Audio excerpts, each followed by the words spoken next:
சத்தியம் நீதான் சகலமும் நீதான்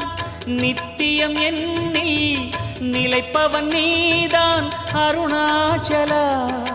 உனை நாடினேன் அருணாச்சலா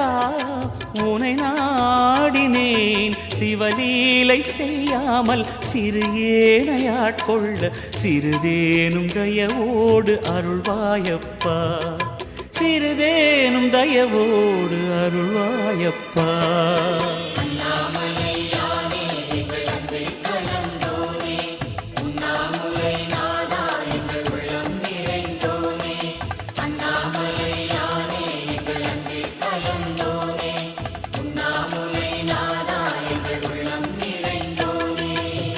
சிவமயமாக தெரிகிறதே சிந்தையில் சிவயோகம் வருகிறது